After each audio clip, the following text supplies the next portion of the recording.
Okay, we are live with Lindy Alexander. Lindy is with us all the way from Australia, and I'm so happy she's here. Lindy was a part of the last round of not behind the launch, the pre-launch plan program. And I'm just so excited you're here. Lindy, can you tell anyone who hasn't had the pleasure of meeting you yet, who you are and about your business? Yeah, hi, thanks for having me. So I'm Lindy and I am a freelance food and travel writer, and I run online courses. So I run online courses and programs for aspiring writers. So people who want to break into writing for magazines and newspapers, people who want to start travel writing, writing personal essays. And then I also have my signature program, which is supporting established writers, land high paying content clients. And so for anyone, I asked you this last week, for anyone who doesn't know what personal essays are, because I think a lot of people in this audience might fall into that. What is a personal essay? Yeah, I mean, it sounds a little bit like a college application thing that you might have to do, right? But a personal essay is a first-person narrative. So you think about an experience that you have had, and it might be poignant, funny, profound, devastating, whatever it is. It might be something to do with your business that you want to write about your life. So you pick a particular thing and you pitch it to an editor, or you write the piece in full and then you submit it to a publication. So when you look at publications, so many of them are first person. The Day I Met the Queen, How I Made $500,000 in 2 months. They're all personal essays. And a lot of the personal essays is like isn't like Business Insider or like those bigger publications that you can get into, right? Yeah, absolutely. So places like Business Insider or Forbes, what else? Like even ConvertKit have a blog where they feature first-person essays all the time. So they're a really great thing for people to be doing, both in terms of like if you've got that writerly itch that you want to scratch and write something about your life, but also as a really strategic way to market and brand yourself. Yeah, no, we were talking about like, oh, tell me more. I love this. And tell people too, because like I knew you before you became a part of the pre-launch plan program, but you have written for like amazing magazines. So tell people about like the different publications you've written for. Yeah, so at the moment, I'm mostly writing food and travel. But yeah, I've written for The Guardian and The Telegraph and Afar and Travel and Leisure. So some of the big name publications, which seems kind of crazy to say because I started my career as a social worker and I spent 10 years as a social worker. And then in my mid-30s, I was like, I don't want to be a social worker anymore, and transitioned into being a freelance writer. I know. I was like, I just found this out about you being a social worker and having a PhD. And I'm like, we need to add that into your next relaunch because it's so interesting. And I love that you have taken this amazing turn and now have this great business that you run. And I'm pretty sure you started this business because if I'm thinking back to something that I read while you were in the pre-launch plan program, because you were about to have children and wanted something more flexible. Am I remembering correctly? Yeah, so I was pregnant with my son in 2011. And, I think being pregnant and being on maternity leave, it gave me that break and that space where no one was expecting anything of me. I had a maternity leave from my social work position, and I thought, I want to write. And I wanted to find out whether I can write for magazines and newspapers. And I had no idea that anyone like me with no experience, with no journalism degree could do that. And so I just dipped my toe in the water, got some articles published, got paid for those articles, and thought, my goodness, there's this whole world out here that I had no idea about. And it just works so beautifully with being a stay-at-home parent for a few years, being able to write on the side and pursue topics and interview people and write about things that I really cared about. And, I wrote a personal essay about how my son was such a big reader that was published in a big newspaper here. And I think having your words, being able to walk down to the newsagents or the store and pick up a physical copy of a magazine or a newspaper that has your words in it, it's really special.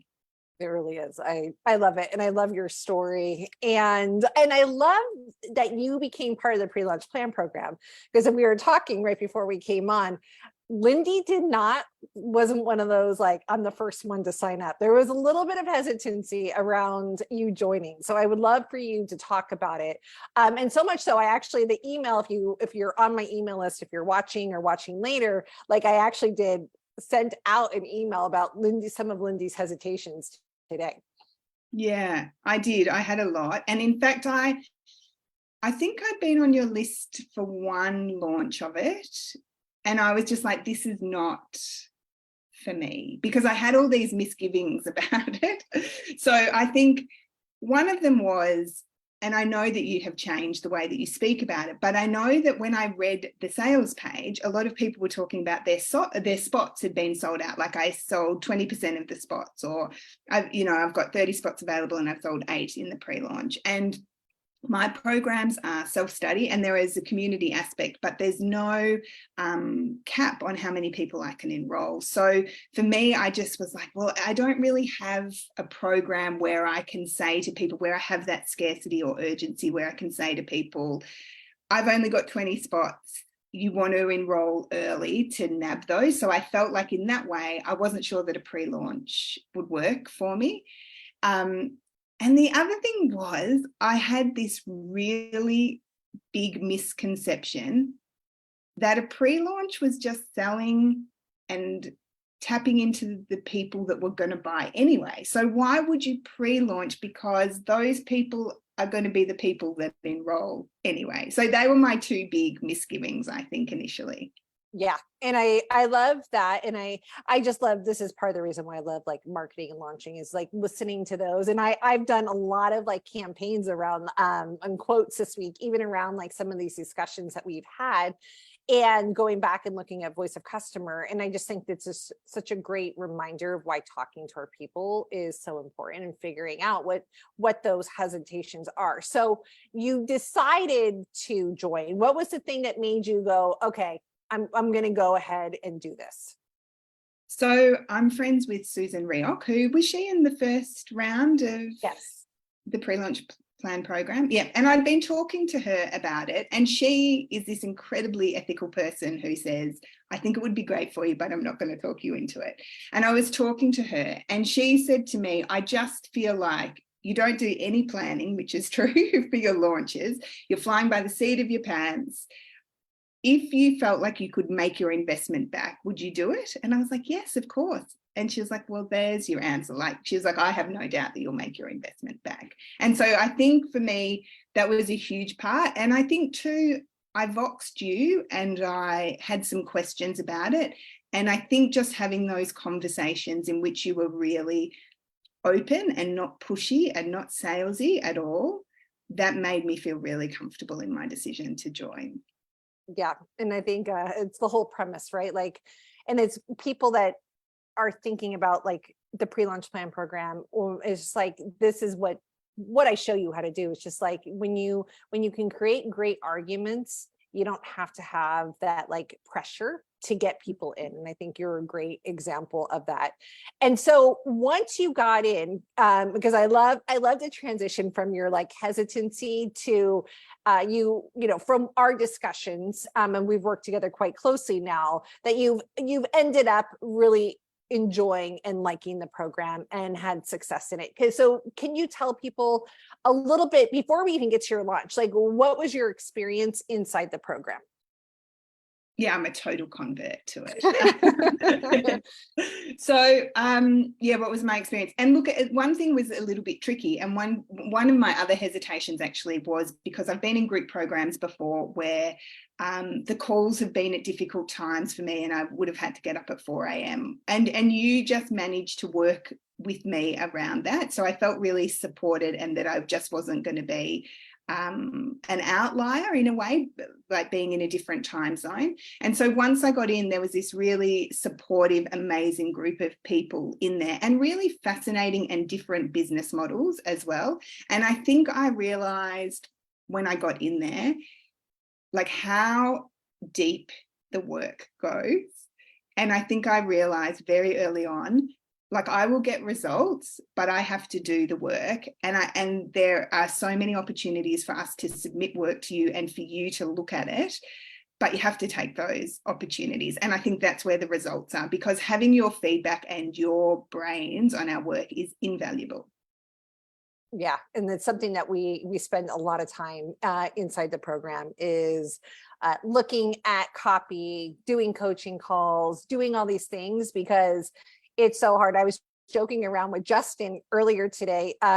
He did a live, Justin Blackman, and I was like, oh yeah, I feel like I need me sometimes, right? Because it's creating all of this messaging sometimes in this vacuum is really hard to do. So be able to bounce ideas, talk about things is, I think, so incredibly important. And can you tell everyone, like, how were you feeling as the program was going on? And what were you accomplishing? I definitely had questions about things, because one of the things is I don't love social media. And so I was having a lot of questions with you about how I could do some of the elements that you recommend without needing to do lives. And I think that's the other thing too that I probably didn't recognize, was that how you can just take the things that you're teaching and really work it into whatever your business model might be. And so as I started to work through the program, I realized that I thought I knew my people really well. Like I've had a list since 2017, and I know a lot of people on my list, and they're very engaged, and I felt like I just knew them and I knew their voices. And as I started to do the voice of customer research that you suggest that we do, I was like, oh, there is all this stuff that I have not been talking to, I have not been addressing, and therefore I'm missing this huge part of my audience who are engaged but maybe aren't responding to emails, letting me know their objections. And once I started to do those voice of customer interviews, I started to realize, oh, there's all these other spots that I've been missing. Yeah, and you actually, the email that I sent out today, you talked about how I'm trying to think of the right words, where it was like almost like there was this whole I think going back to what we talked about earlier, how you thought the people that were going to buy anyway. Can you speak to that a little bit once you got into and actually started doing the pre-launch stuff that I recommend?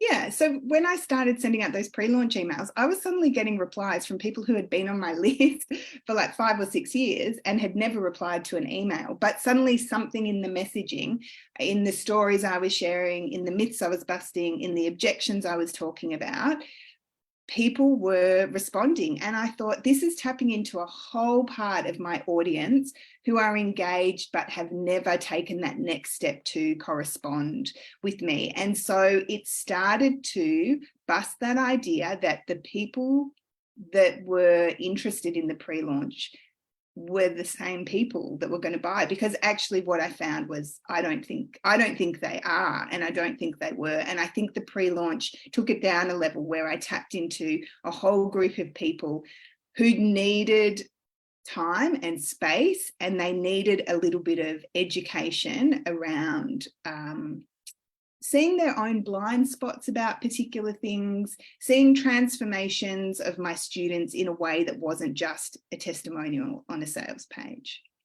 Yeah. And I think that's really like to bring up for anyone who's listening. Like I've used DISC a lot. My friend Linda Sadu does personality quizzes, and I worked with her for a long time.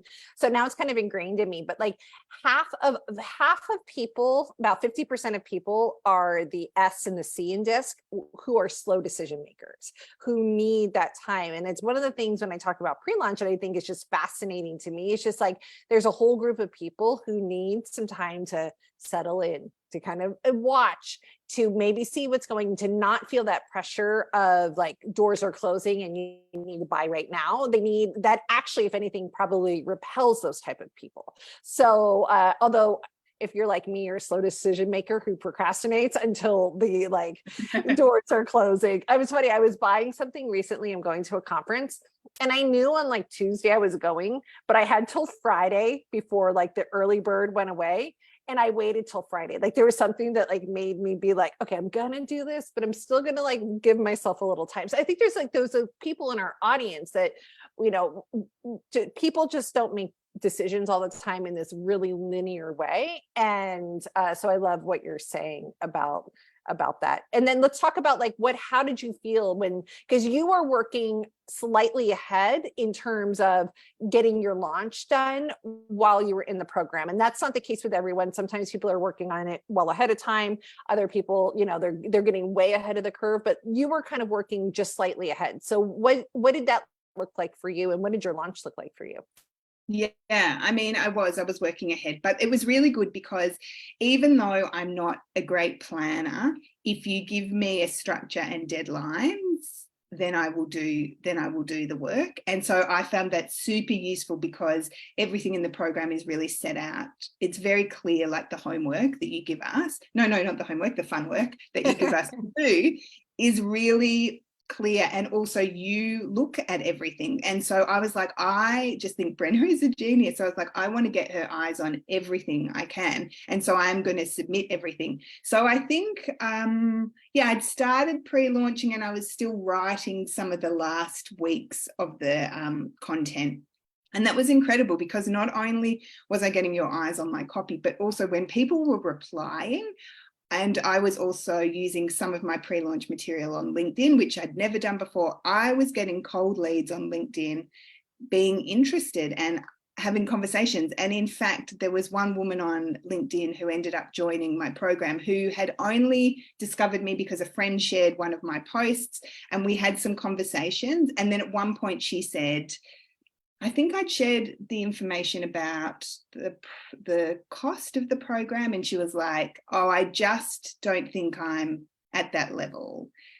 And I sent you a screenshot, and I was like, "What do I say?" And you just had this beautiful response of acknowledging that, like it might not be the right time for her, but just asking these beautiful, gentle follow-up questions. And you helped guide me through that conversation with her, and she ended up joining. And in fact, she is the perfect fit. Like, yeah, I love that it's and that's really like what I was just talking about this today, is this is why I love having these conversations and leaving room in our promotions to have these conversations, because that, not that it wouldn't have happened, but because it wasn't a hard sale, like that pressure was off. You have time to go back and forth.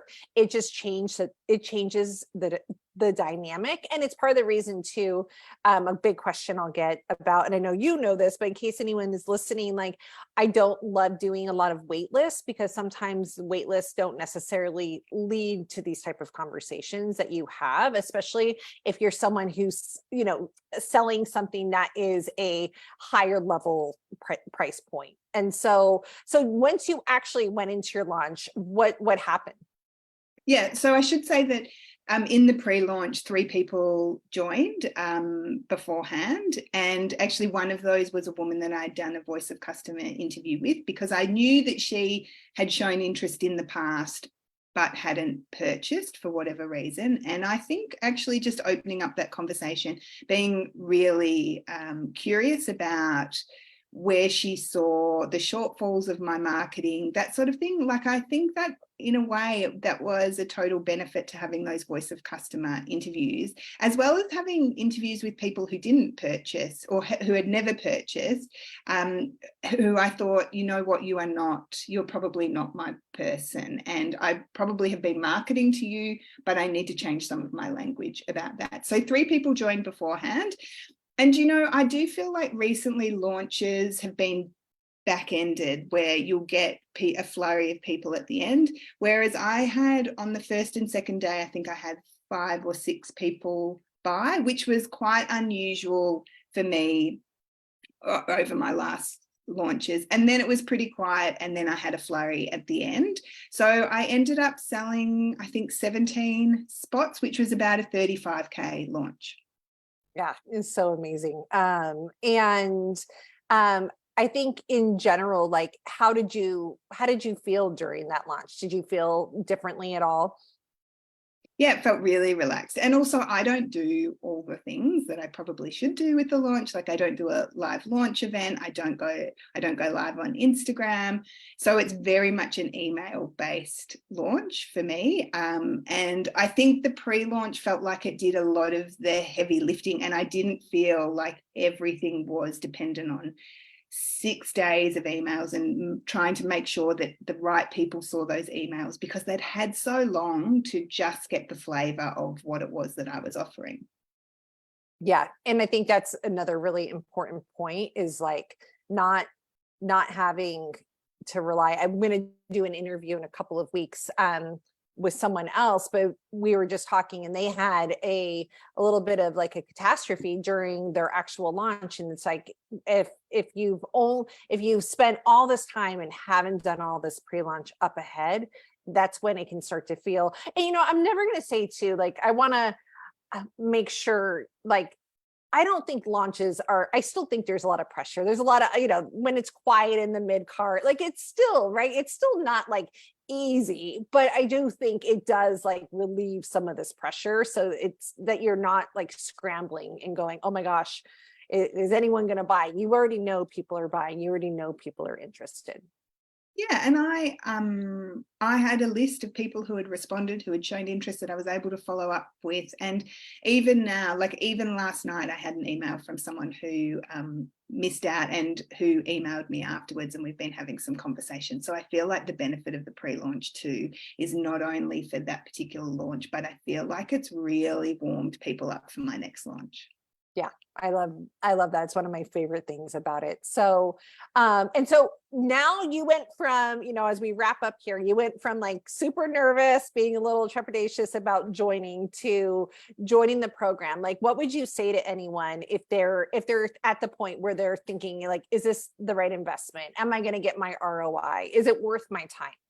I mean, it's hard, isn't it? It's hard because I'm not in anybody else's business or in their shoes.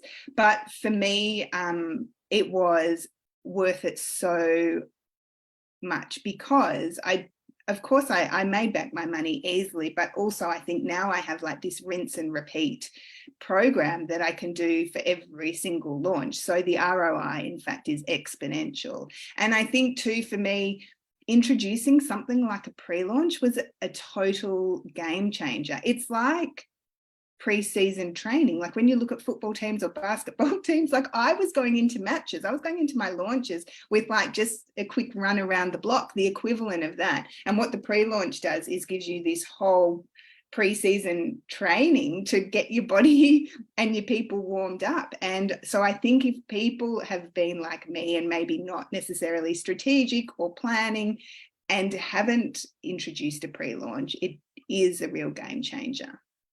Yeah. And I think too, something we talked about right beforehand is like that you felt really good about, I don't want to put words in your mouth, but that like you were like ahead of the game, right? By doing this, instead of not only did you do a preseason, you were actually kind of ahead in terms of your training. Yeah, absolutely. And I now look at creators who aren't doing it, or who are doing it how I used to do it, which was like a day or two before, being like, I've got a surprise for you tomorrow, and thinking, what was I thinking? Like, it does feel like the people who are doing pre-launches have an unfair advantage. Yeah, I love that. And I want to point out too, because especially like right now, if everyone is watching like an Amy Porterfield pre-launch, like that's not what we're talking about here too. Because I think she, of course, does a beautiful job, but she has a $15 million company, right? Like, so she can do a lot of things that most of us can't do. So really trying to think about how can you do pre-launch in a way that is doable for you? And I think Lindy's such a great example. Like, it doesn't have to be a ton of social media. It doesn't have to be a ton of, you're not doing podcasts every week. We really figured out a way that we could make it work for you and what you were in like the platforms that you were using. Yeah, and that was a big surprise for me, because I think sometimes there's a cookie cutter approach of like, you have to go live 3 times a week. And I was saying to you, I don't want to do that. And you're like, okay, well, these are the ways in which I see it working for you. What feels good? And I'm so glad that I did those things that I was hesitant. So I did do lives, but I pre-recorded them because that was the way that I felt comfortable, and you totally supported me in doing that. And I think that also taking that action then maybe emboldens me to try something new next time. Yeah. Yeah, I love that. And I think that's really important too, because my goal, and I know you know this, Lindy, but for people that are listening, like my goal is to teach strategy isn't cookie cutter. It isn't templates, right? Like I give you like templates and ideas and things to do, but what I really want you to become is the strategist for your business of what is that mix of like strategy and energy that you can start becoming more visible and getting more out into the world in a way that doesn't feel overwhelming, yet yields really amazing results on the back end. Mm-hmm. Yeah, it's been one of the best investments for me in my business. Oh, that makes me so happy. Well, thank you, Lindy. And tell everyone if they're listening and they're like, wait, I want to know how I can become a writer and do those personal essays, which I know I'm personally interested in, especially because it's such a great way of like the content that we write online lends itself very well to personal essays. So tell everyone where they can find you, and then I will link it once we're done. Okay, yeah. So my website or my blog is thefreelancersyear.com. And if you download one of my freebies, then you'll get the personal essay guide as a 15-minute tripwire. So it's $37 instead of $99. So yeah, if you are interested, it's good to know that rather than going straight to the personal essay page. And I'm on Instagram at The Freelancers Year, which is my static Instagram page, but at Lindy Alexander Writer, which is all my travels and food. Yes, go check it out. You can see Lindy flip through her beautiful, when she gets on these beautiful magazines. So thank you. And for anyone who's listening, the pre-launch plan program opens up officially September 25th. And if you have questions about it, send me a DM. So thank you. Thanks, Bye. Brenna. Bye.